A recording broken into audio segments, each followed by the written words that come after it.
Bonjour à toutes et à tous et bienvenue dans ce nouveau tutoriel Illustrator où aujourd'hui on va venir traiter de la création d'un texte style comics book. C'est un extrait de ma formation complète Adobe Illustrator CC de A à Z disponible sur tuto.com. Donc qui compte, comme vous le voyez, 12 heures de vidéo. Et donc c'est une des vidéos présentes dans le tutoriel que je vous offre aujourd'hui sur la chaîne afin de pouvoir voir un petit peu en quoi consiste la formation, le type de vidéo qu'on peut y retrouver et aussi surtout de vous offrir du contenu qui reste toujours qualitatif même si vous êtes sur une chaîne YouTube. On va voir donc dans cette vidéo comment, à partir des outils de texte, du panneau aspect et des outils de 3D, il est possible de venir réaliser cet effet. Je rappelle que si vous avez des questions, je suis à tout moment disponible dans la section commentaires, n'hésitez pas, je réponds en général en 1 heure ou 2.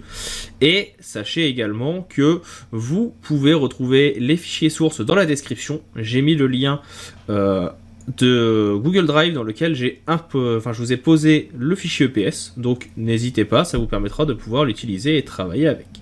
J'espère que la vidéo vous plaira, je vous dis à tout de suite au cours de son visionnage et je vous souhaite une bonne continuation.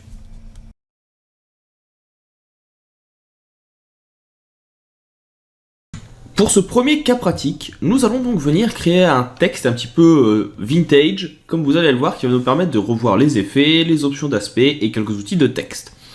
La première chose à faire ici, ça va donc être de venir écrire dans mon logiciel le texte que je veux. Par exemple, ici, Illustrator.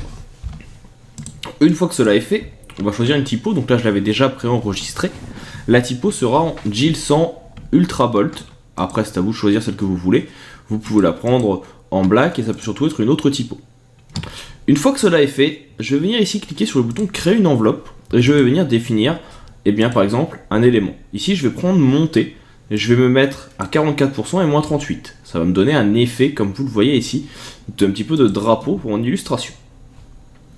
Je viens ensuite dans objet, décomposer. Je coche et objet et fond de façon à ce que mon élément devienne un groupe. Ce groupe, je le duplique en venant dans la palette des calques et en le faisant glisser sur le bouton nouveau calque. Et celui du fond, de l'arrière, je vais venir donc le décaler. Alors là, hop, petite erreur, il m'a décalé le mauvais, j'inverse les deux, c'est pas grave. Et celui de derrière, je vais venir le mettre en noir. Donc là, vous voyez que j'ai un léger décalage entre mes deux éléments. Vous pouvez le placer bien sûr où vous voulez.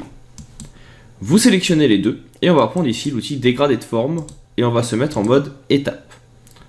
On va mettre ici une centaine d'étapes et cliquer sur OK. Alors, hop, petit oubli de ma part, j'ai oublié qu'il fallait déjà tracer un élément entre les deux. Donc là, vous avez une centaine d'étapes entre vos deux éléments.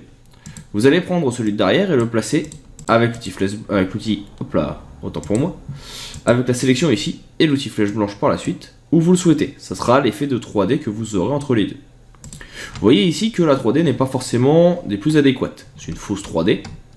Ce qu'on va faire, c'est qu'on va venir sélectionner mes deux éléments et je vais venir faire encore une fois objet et ici on va faire décomposer.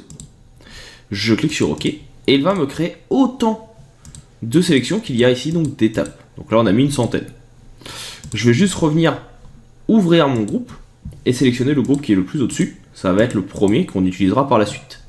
Ensuite je sélectionne tout. Je mets tout par exemple ici en bleu. On va prendre un bleu un peu foncé. Et je clique sur OK. Vous voyez, ça va faire ici donc le relief de votre élément. Et on va revenir dans Pathfinder, ici on va faire fusion. Comme il y a une centaine d'étapes, ça risque d'être un petit peu long, mais de cette façon, en fait, je vais fusionner tous mes groupes pour avoir un seul fond en relief. Ça sera un petit peu plus intéressant déjà. Une fois que cela est fait, donc je vais bloquer mon groupe de fond, pour l'instant on ne va plus y toucher, et je vais revenir sur mon groupe au-dessus ici, donc qui est celui de la couleur. Déjà on a un effet qui est assez intéressant, mais en plus de ça, donc je vais venir dupliquer mon groupe, je le mets par-dessus, je bloque celui du dessous, on reviendra dessus après, et celui qui est donc tout au-dessus, on va venir lui mettre un dégradé. J'ouvre mon menu dégradé, et je vais mettre un dégradé ici de noir et blanc. On va le mettre à 90%, comme ça le noir est au-dessus, enfin, pas pour 100 degrés d'ailleurs, au-dessus et en dessous on a du blanc. Je le recache, et ensuite on va venir faire effet, pixelisation, et ici j'ai demi-teinte de couleur. J'ai déjà préenregistré les paramètres, vous allez mettre un rayon de 8, des couches de 45, 45, 45, 45. De cette façon, quand vous allez cliquer sur OK, vous avez un effet de trame, comme vous voyez, qui va se créer. Maintenant, ce qui serait intéressant, c'est d'avoir nos éléments qui se composent de la même chose et surtout qu'on retrouve notre couleur en dessous. Ou plutôt une autre couleur qui serait bien avec notre fond bleu. Ça sera, comme vous allez le voir, tout simplement ici, en venant sélectionner mon élément, je vais venir dans la fenêtre Aspect, cliquer sur Opacité et je vais me mettre en exclusion. Alors, hop, mauvaise sélection, autant pour moi. Petit oubli de ma part, hop, il faut déjà sortir les groupes et ne pas tout mettre au même endroit. Donc là, je resélectionne le bon truc, le bon calque, on revient dans Aspect, et là cette fois, donc, je peux me mettre en exclusion. Et de cette façon, vous voyez que vous avez donc votre effet qui se met en place ici avec votre demi-teinte. Je mets ici OK. Et ce qui va être intéressant maintenant, c'est que si vous venez jouer avec le dégradé, eh bien vous allez pouvoir modifier votre effet de demi-teinte et ici donc de petits points. Donc en bougeant l'élément comme ceci, vous pouvez modifier la taille des points. Et bien sûr, si vous venez inverser, vous avez également l'ordre. C'est-à-dire que par exemple en haut, vous aurez des petits points blancs et inversement en dessous des petits points noirs. Et ici, plus vous écartez et plus vous allez vers le noir et plus la transition sera douce. Alors là, je vais plutôt le faire dans l'autre sens, je préfère, comme ceci. Et on va essayer de se mettre à peu près au milieu. Voilà, on est pas mal. Donc déjà, vous voyez qu'on a notre effet qui se met en place beaucoup plus facilement. Ce qui va être intéressant aussi, ça va être maintenant, eh bien, de venir reprendre ce groupe, je vais le dupliquer. Alors là, vous voyez que du coup, il me met mes demi-teintes de différentes façons, etc. Je sors l'élément de mon groupe. Pourquoi? Tout simplement parce que je vais venir ici sélectionner tous mes éléments et les mettre en transparent. Par contre, je vais venir y ajouter un contour. Et mon contour ici en blanc va me permettre, comme vous le voyez, de réaliser un effet assez intéressant de relief et un petit peu de comics book. Donc là, je vais venir le sélectionner. On va pouvoir venir l'augmenter un petit peu pour avoir quelque chose d'un petit peu plus important. Et on va venir maintenant faire la même étape, mais avec le fond. Donc sur le fond ici, je vais le dupliquer. Je sélectionne ici mon petit bouton pour sélectionner celui du dessus. Je vais lui faire également un effet donc de pixelisation demi-teinte. On va cliquer sur OK. Donc là, on a l'effet qui se met en place. Et sur celui-ci, eh bien pareil, je vais venir dans Aspect.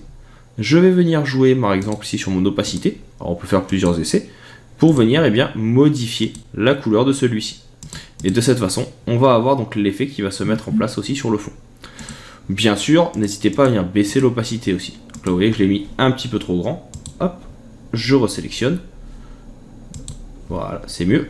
Et au lieu de le laisser à 100%, qu'il soit aussi visible, on peut venir le baisser un petit peu pour que notre effet de tramé soit moins visible mais quand même présent. Et de cette façon, nous avons fini notre effet de texte. Donc vous avez vu que c'est assez simple de venir créer un effet de texte dans Illustrator et ça permet des rendus assez qualitatifs très rapidement. On va voir dans la prochaine vidéo comment en créer un deuxième qui sera un petit peu plus rétro que Comics Book mais qui peut être intéressant à utiliser également.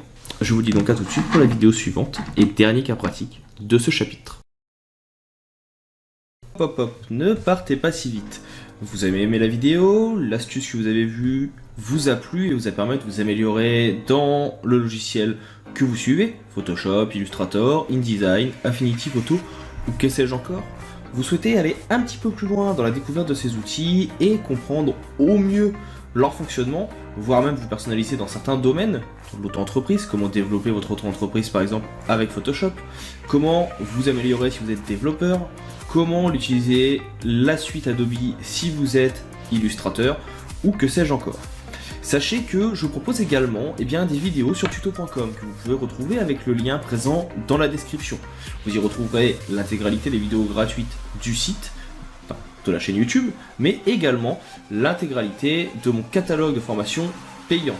Il arrive régulièrement que je propose sur la chaîne YouTube, mais aussi sur les réseaux sociaux, des codes promo pour les avoir à moins cher, donc n'hésitez pas à les suivre pour pouvoir rester à l'affût des dernières nouvelles. Je vous invite également, bien sûr, à laisser un commentaire, un petit like, à partager la vidéo autour de vous afin que la chaîne puisse grandir. N'hésitez pas à me dire ce que vous en avez pensé. C'est toujours avec plaisir que je lis les commentaires et que je réponds, même en cas de besoin. Je vous dis maintenant à bientôt pour d'autres tutoriels, pour d'autres ressources, pour d'autres outils liés au monde du graphisme ou du marketing. Je vous souhaite une bonne continuation et je vous dis à bientôt.